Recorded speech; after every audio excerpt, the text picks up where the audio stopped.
9 মে রাত 8:30। সিসিটিভি ফুটেজে দেখা যাচ্ছে ইপিজেড এলাকার আকমল আলী সড়ক ধরে হেঁটে যাচ্ছে একদল যুবক। তার কিছুক্ষণ পর একই পথে আবার ফিরে আসছেন তারা।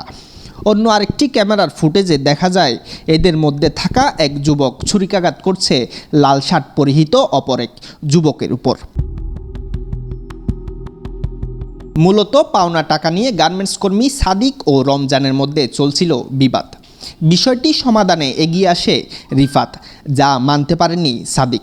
একই সময় রিফাতের উপর ক্ষুব্ধ হয়ে সাদিক ছুরি নিয়ে হামলা চালালে এলোপাতাড়ি ছুরির আঘাতে রিফাতের সাথে থাকা মেহেদী হাসান বুকে মারাত্মকভাবে জখম হন। একই সময় উপস্থিত সাধারণ মানুষ মেহেদীকে উদ্ধার করে চট্টগ্রাম মেডিকেল কলেজ নিয়ে আসলে অতিরিক্ত রক্তক্ষরণে রাত 10টায় মৃত্যু হয় মেহেদীর।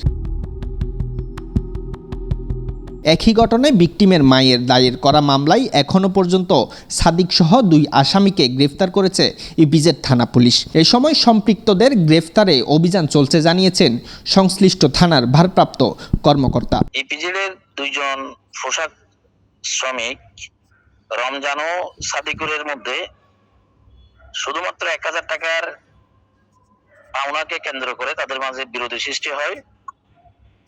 ওই বিরোধকে কেন্দ্র করে প্রথমে তাদের ফ্যাক্টরির ভিতরে ধাক্কাধাক্কি হয়, হাতাহাতি হয়। এর পরবর্তীতে ছুটির পরে ফ্যাক্টরির সামনে হাতাহাতি হয়। তারপরে তাদের পরিচিত জনরা, বন্ধু বান্ধব এখানে যারা ফ্যাক্টরিতে কর্মরত আছে তারা একত্রিত হয়। তারা 2 ভাগে বিভক্ত হয়ে যায়। 2 পক্ষ 2 পকেট গেট দিয়ে বের হয়ে আকমল আলী রোডে গেলে তাদের মাঝে ওদিকে মারামারি হয়। মারামারির এক পর্যায়ে তাদের 2 পক্ষের মধ্যে ছুরিকাঘাতের ঘটনা ঘটে। ওখানে অন্য একজন ফ্যাক্টরি শ্রমিক যাওয়ার পথে তাকেও ছুরিকাঘাত করা হয়। ওই ছুরিকাঘাতে মেহেদী হাসান নামের অন্য ফ্যাক্টরির যে শ্রমিক সে মারা যায়। তো ঘটনায় আজ আমরা মামলা নিয়েছি এবং সারাশি অভিযান পরিচালনা করে আমরা 2 জনকে গ্রেপ্তার করেছি।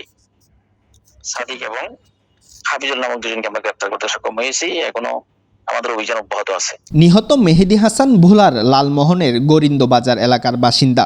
আহত রিফাতের বাড়ি চট্টগ্রামের ইপিজেড এলাকায়।